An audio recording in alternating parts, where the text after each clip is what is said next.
Feliz sábado, igreja. É uma satisfação muito grande estar aqui com os irmãos nesta manhã para juntos partilharmos esse momento singular, que é o momento da palavra de Deus. Eu louvo a Deus pela sua presença aqui. Eu gostaria de cumprimentar a todos aí de maneira individual, mas eu queria deixar só um carinho especial para um grupo importante na minha vida aqui no colégio, que é, ou melhor, na igreja, que é o pessoal do colégio, né? O pessoal da educação adventista, que está aqui presente, os pais, alunos, familiares, os parentes aqui presentes, e que Deus abençoe você nesta manhã, e obrigado pela oportunidade de trabalhar com vocês durante mais um ano aqui de 2024.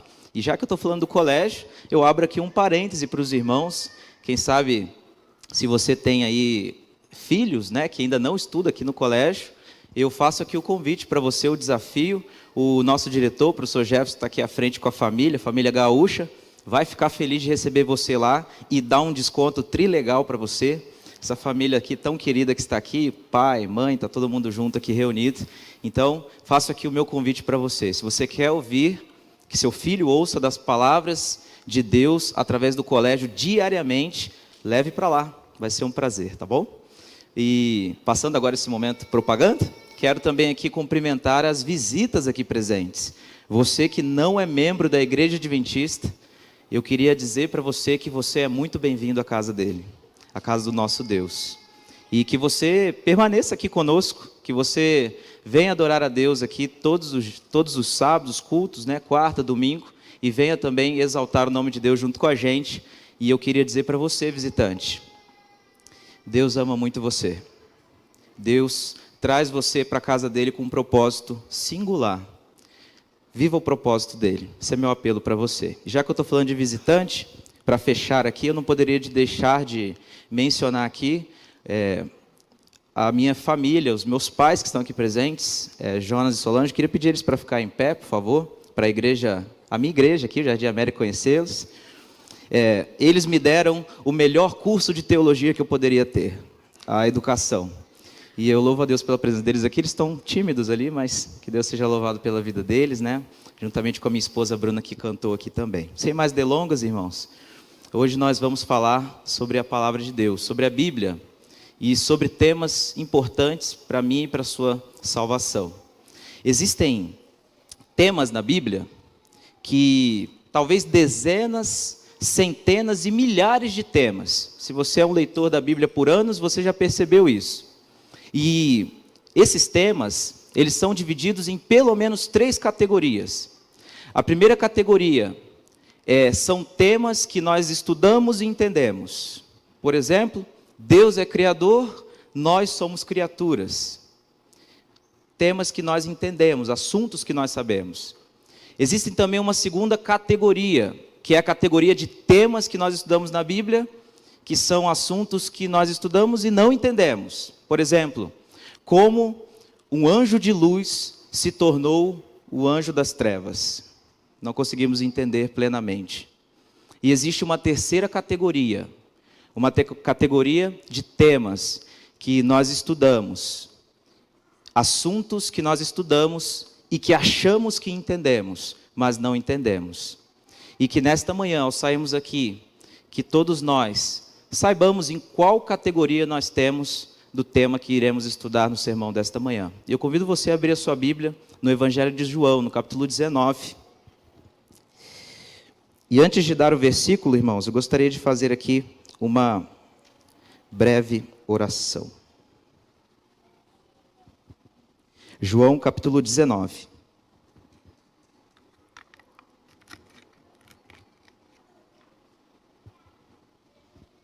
Enquanto você abre a sua Bíblia, aproveito para cumprimentar os amigos, irmãos que estão na internet também. Que Deus seja louvado pela sua vida e que você permaneça conosco aí até o final. João capítulo 19, é o Evangelho, o quarto Evangelho. Se você achou, feche seus olhos nesse momento, vamos falar com Deus. Bom e amado Deus, louvamos o Teu nome, a oportunidade de estarmos aqui nesta manhã de sábado, para Te adorar em espírito e em verdade. Sabemos que onde quer que nos encontremos, podemos ter uma comunhão íntima contigo. Mas nós escolhemos nesta manhã de sábado estar no melhor lugar, na companhia dos nossos irmãos, o corpo de Cristo, para te adorar. E que nesta manhã, assim como o Senhor falou conosco, através das músicas que foram cantadas, através do dízimo e das ofertas que foram aqui recolhidos, assim como o Senhor falou para nós também através da história das crianças, através das pessoas que estão aqui mexendo na aparelhagem, vendo a logística, trabalhando para que este culto aconteça.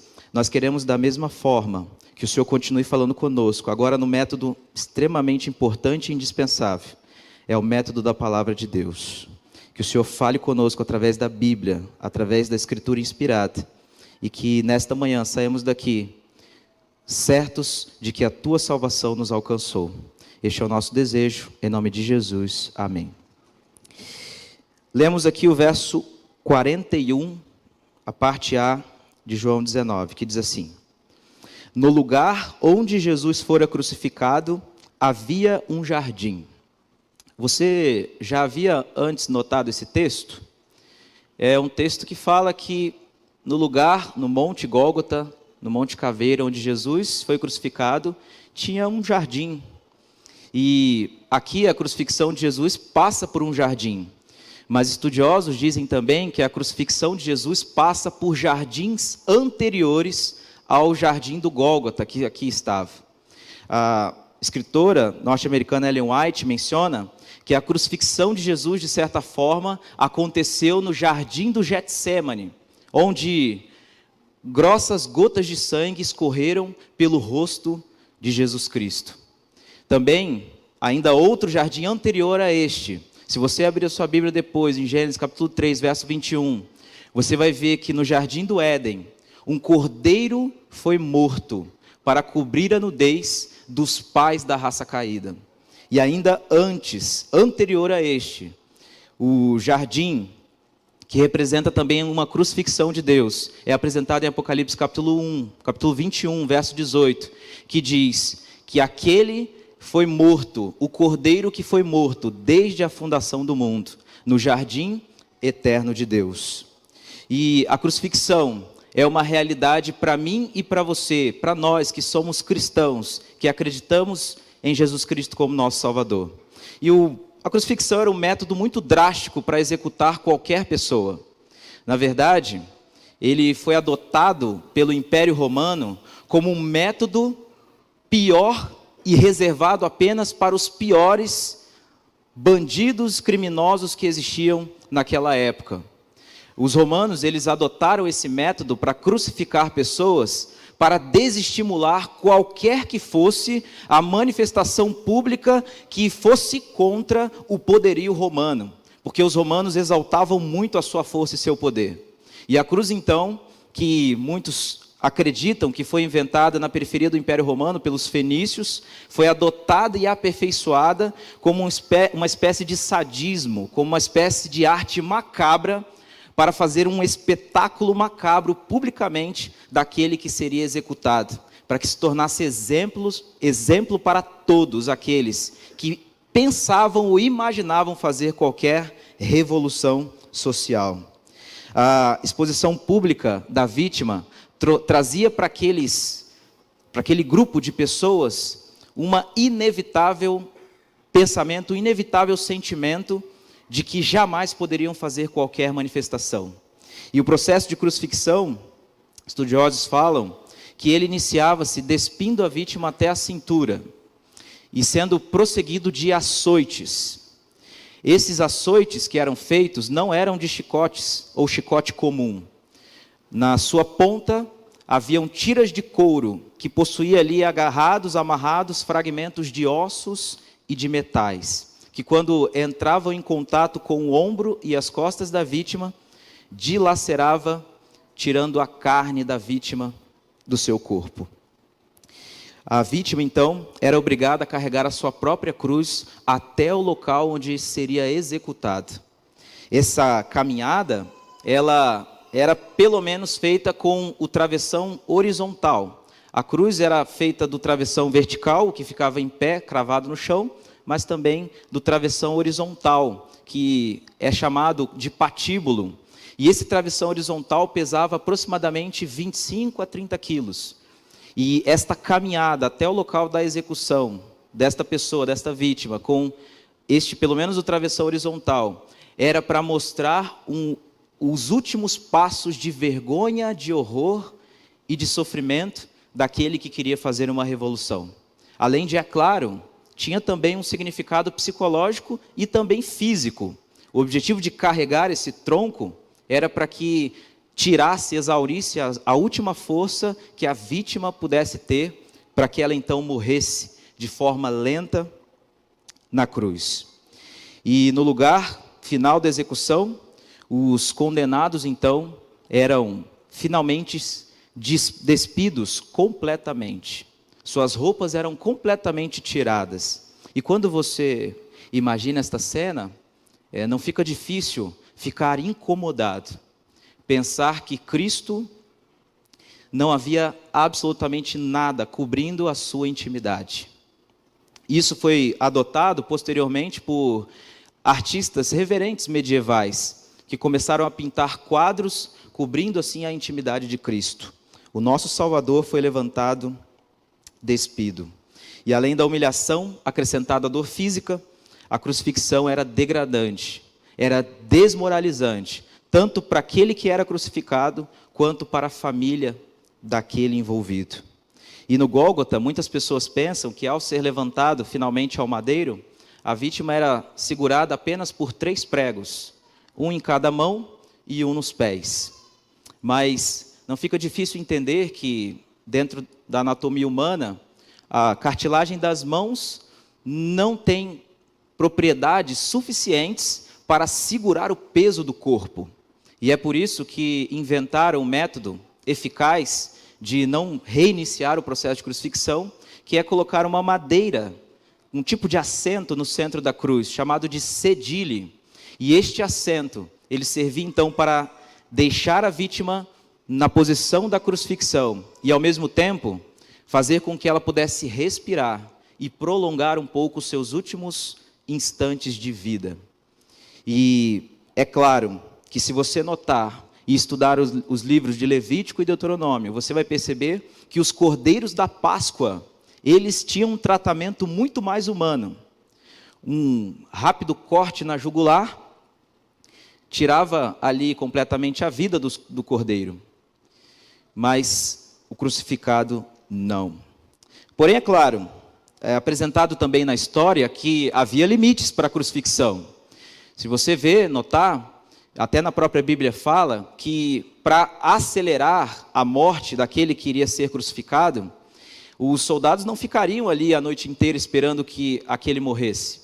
Eles então pegavam e quebravam as 2 pernas da vítima, para assim então a vítima, mesmo assentada ao sedile, a madeira, o assento, ele não conseguisse levantar o tórax e respirar. E então a vítima automaticamente era sucumbida à morte por asfixia, porque ela não conseguiria mais agora ter forças para levantar e respirar.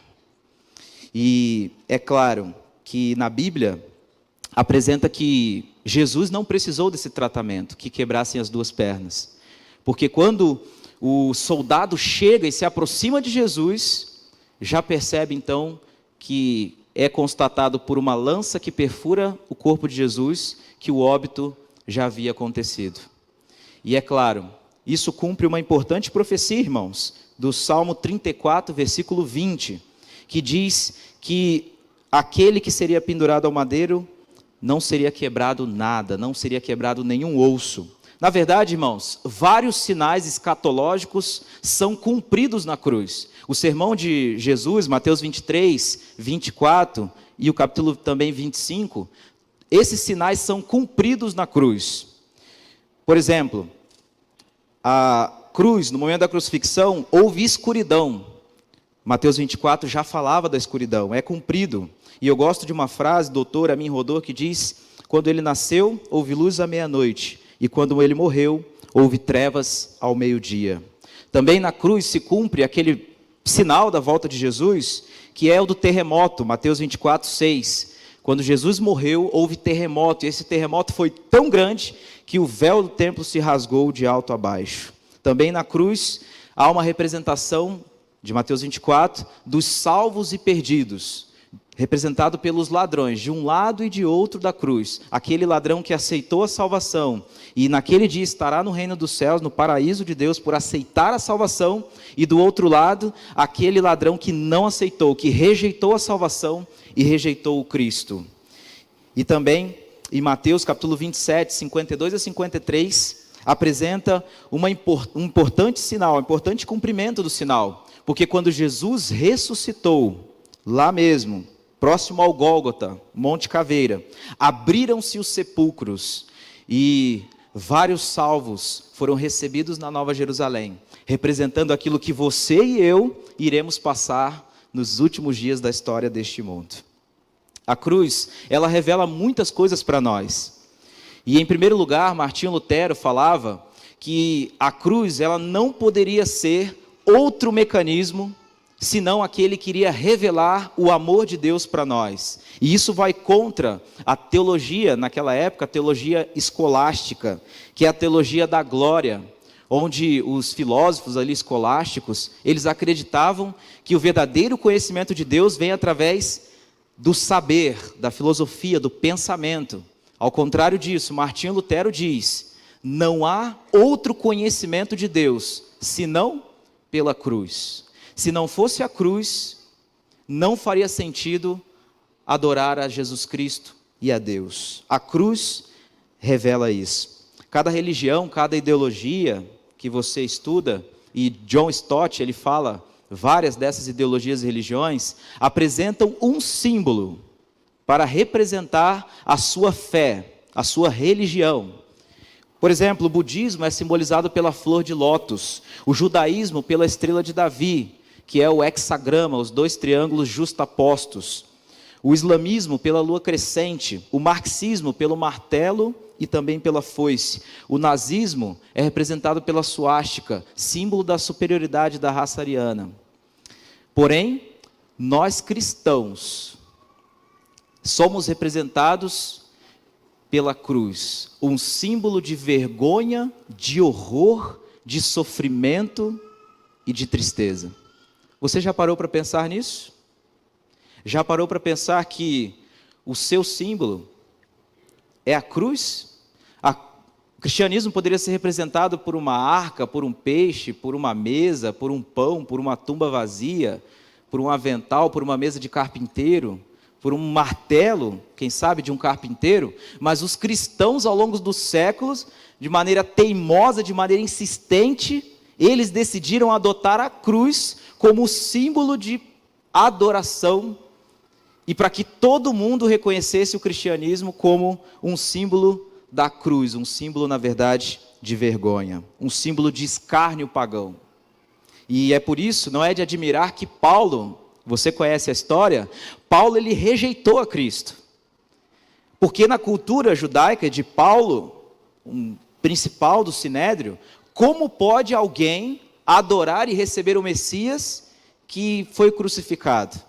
E é claro, Paulo, assim como nós, sabemos muito bem que em Deuteronômio, capítulo 21, verso 23, diz que todo aquele que é levantado no madeiro é amaldiçoado por Deus. É o que diz o texto, Deuteronômio, capítulo 21, verso 23.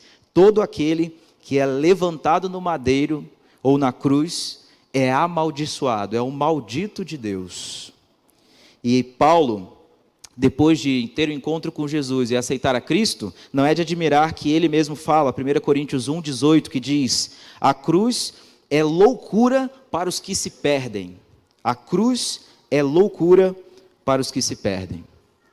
Mas por que então receber a cruz como um símbolo cristão? Seria eu incoerente?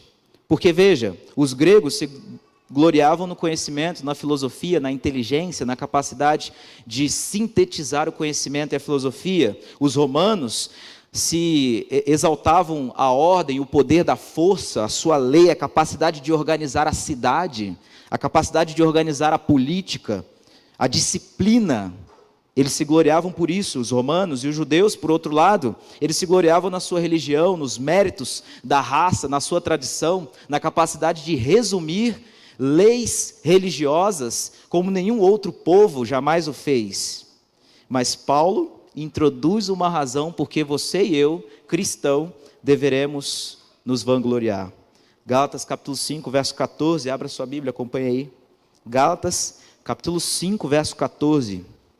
O que diz o texto?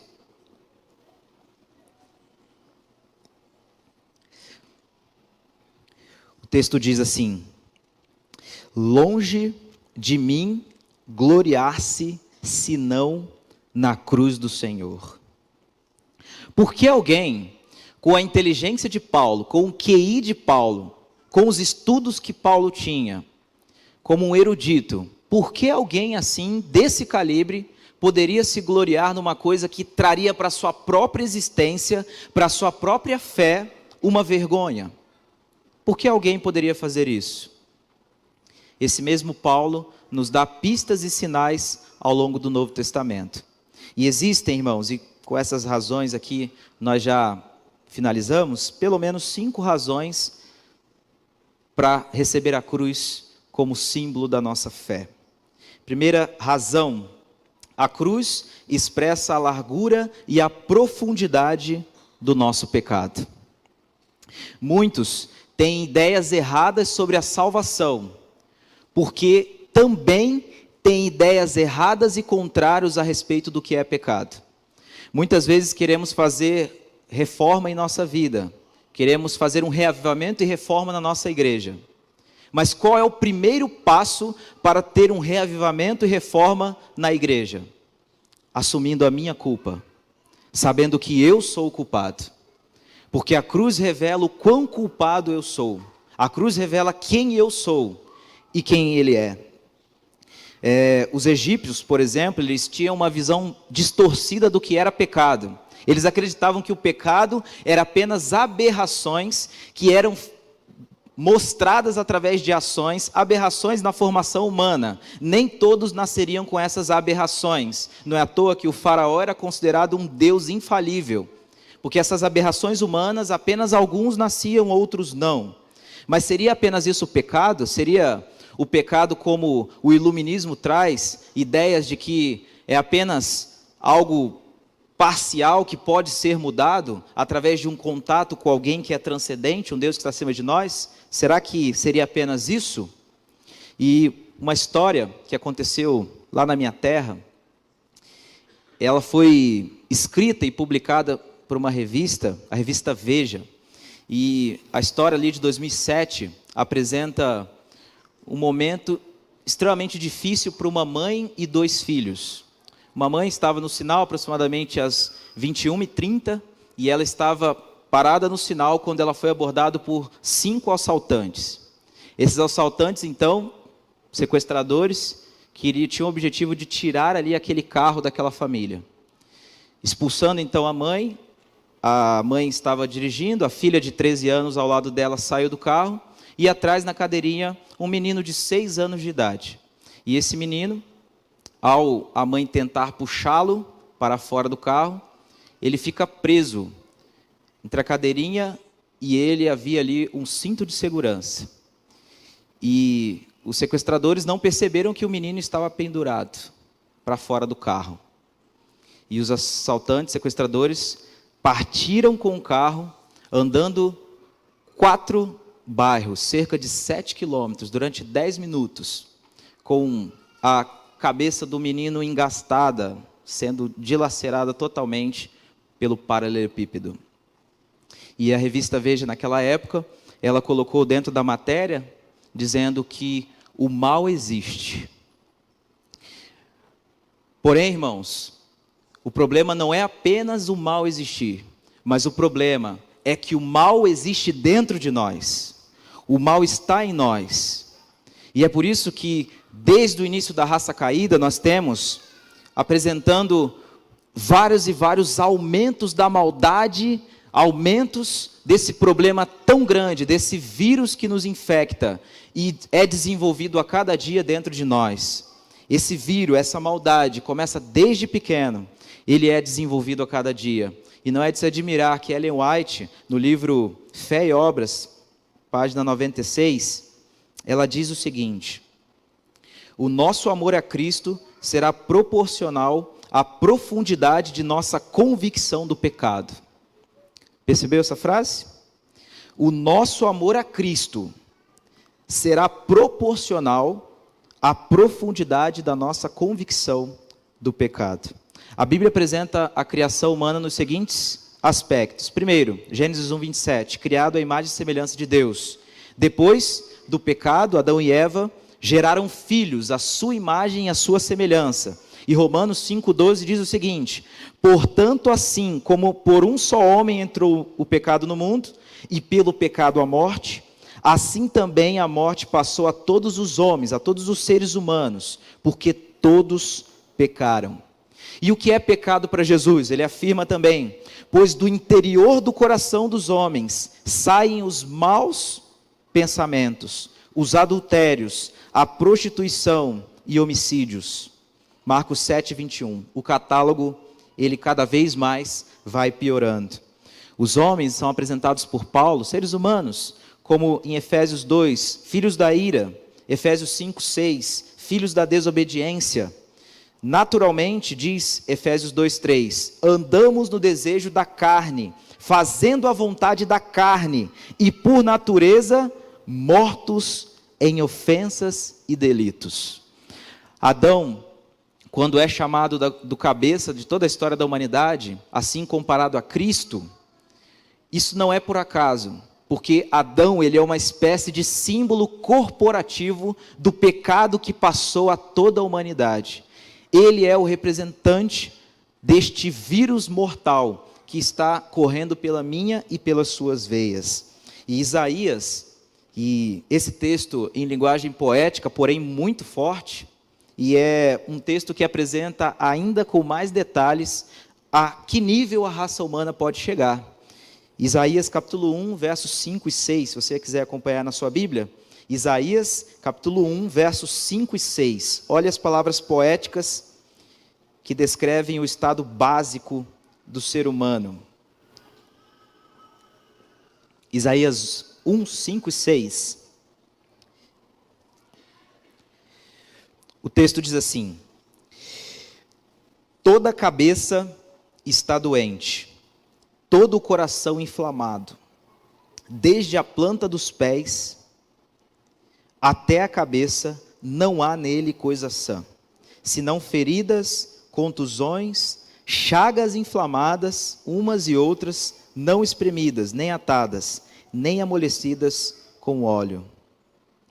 Lendo esse texto, não é difícil entender que não é preciso curso para como aprender a pecar. Nós aprendemos desde pequeno, desde cedo. Para aquela criança que recebe um brinquedo de presente, desde pequeno, o egoísmo é desenvolvido, não vou emprestar, desde criança.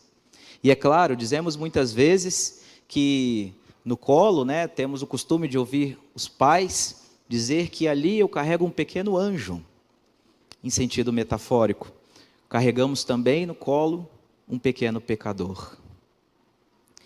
A Bíblia apresenta a cruz como símbolo de vergonha e horror, mas ela também revela o quanto o meu pecado pode ser largo e o quanto o meu pecado pode ser profundo.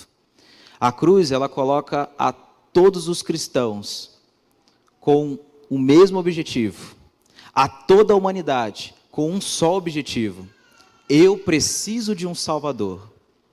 Sem Ele, eu não posso fazer absolutamente nada. A cruz serve para isso, porque não importa o pecado, as ações do pecado, todos, independente das ações, precisamos de um Salvador. Em segundo lugar, nós vemos que a cruz também há um símbolo nela. Por que nós cristãos deveremos ter a cruz como o símbolo do nosso cristianismo? Porque a cruz também, ela revela quem nós somos sob o pecado, mas ao mesmo tempo, ela revela quem Deus é, a sua graça salvadora.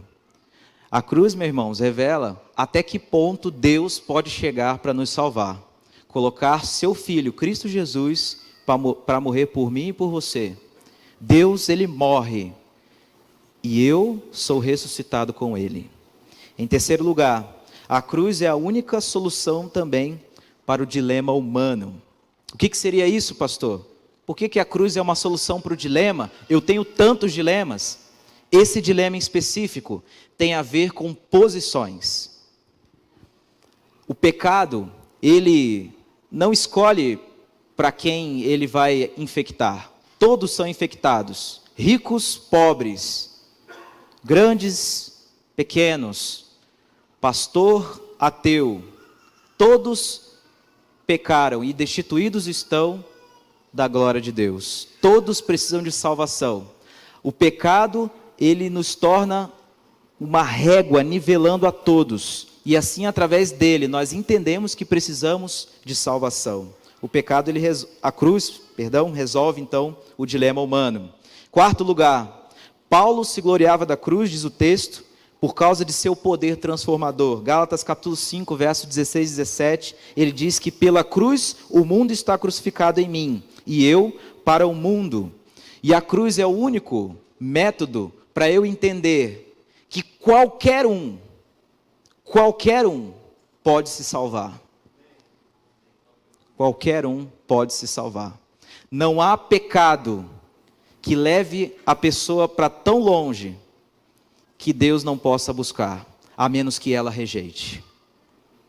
A cruz, ela serve como lembrança de que os piores morreram ali. Jesus não era o pior, morreu ali no meu lugar. E é por isso que o elemento central da cruz, irmãos, é a substituição. A cruz não era para Jesus, era para Barrabás. O tamanho da cruz não era para ele, era para Barrabás. E é por isso que eu entendo que a cruz, ao Jesus substituir a todos nós lá, ela nos coloca numa posição diferente, na posição em que nós estaríamos, mas uma posição que agora nós estamos, que não merecemos, mas que pela cruz nós conseguimos estar. A cruz coloca todos os pecadores, por pior que seja, no plano da salvação. E quinto e último, irmãos, porque a cruz é um símbolo de serviço. Filipenses capítulo 2 fala que Jesus deixou o céu, veio a essa terra, ele se tornou ser humano. E ao se tornar ser humano, ele se tornou um servo. E ao se tornar um servo, ele morreu. E ao ser morto, ele morreu por morte da cruz. Então o serviço é o caminho natural daqueles que confiam na cruz.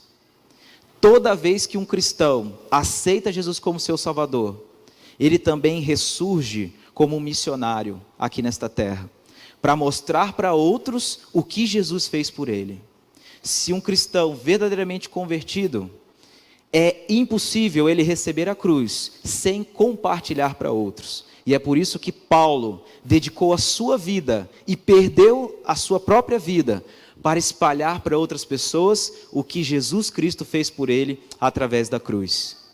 E é por isso que nesta manhã nós precisamos sair daqui entendendo que o nosso serviço, o nosso propósito nesta terra é mostrar Cristo, não mais crucificado, mas símbolo de uma cruz, de uma ressurreição e salvação para aquelas pessoas que ainda não receberam. A cruz revela muitas coisas para muitas pessoas, mas o que a cruz revela para você? Jesus Cristo decidiu deixar o céu, vir a esta terra, para morrer por mim e por você. E este amor incalculável é demonstrado através da cruz. O que você e eu podemos fazer? Em primeiro lugar, aceitar. Em segundo lugar, compartilhar. Que Deus nos abençoe nesta manhã. Que a cruz tenha um significado importante para você também.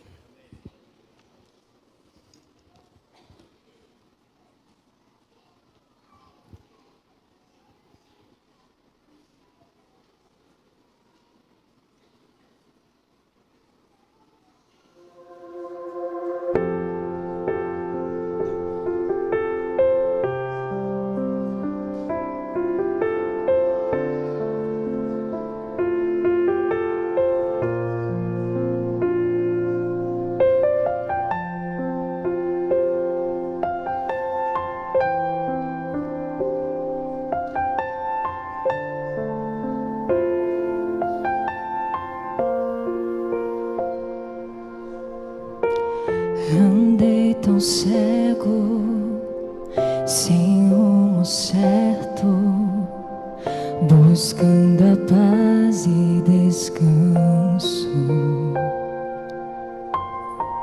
Eu procurei por tantos meios justificar meus erros, mas ao clamar, meus olhos abri,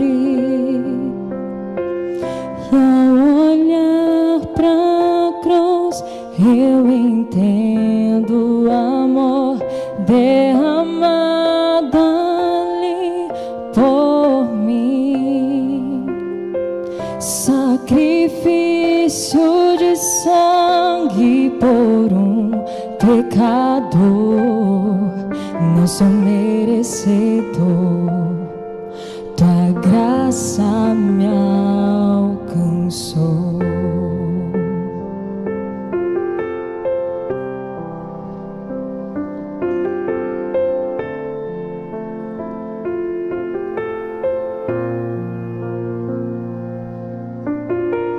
E ao ver tua glória naquele dia, me alegrarei em gratidão. Tocarei as marcas de vitória. Vencido é o pecado. Perante ti me prostrarei,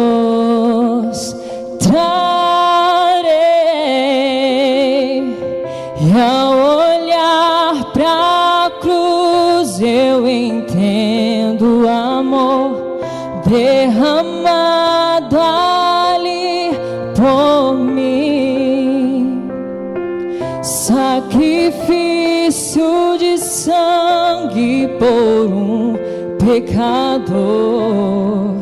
Não sou merecedor, tua graça me alcançou.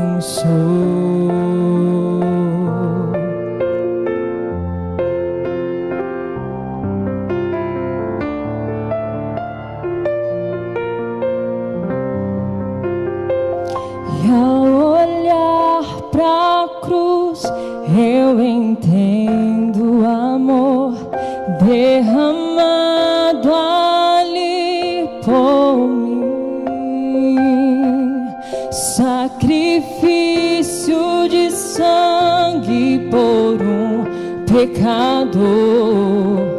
Não sou merecedor,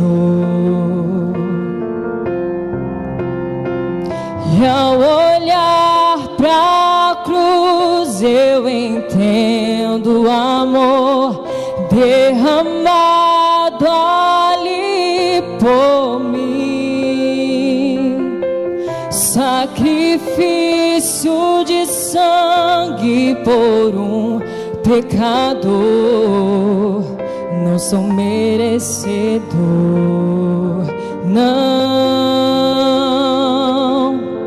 não sou merecedor, tua graça me alcançou.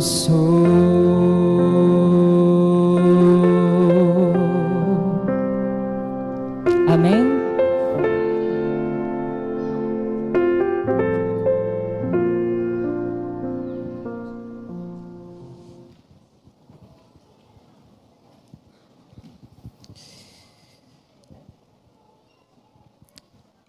Oremos. Querido Deus, eterno Pai, obrigado pela oportunidade de ouvirmos mais uma vez a Tua voz nesta manhã, trazendo uma mensagem para a nossa vida. Nos ajude a viver esta cruz e a refletir sobre ela todos os dias, crendo na Tua salvação por pecadores que se arrependem. Que o Senhor esteja com cada irmão aqui do Jardim América, a família que acolhe, abençoe a vida de cada um, a família de cada um, e que ao sairmos daqui, sejamos acompanhados pelos Teus santos anjos também. Abençoe agora o segundo momento, onde recapitularemos a lição da escola sabatina. Abra nossa mente para mais uma vez aprendermos mais sobre Ti. Esse é o nosso desejo. Em nome de Jesus. Amém.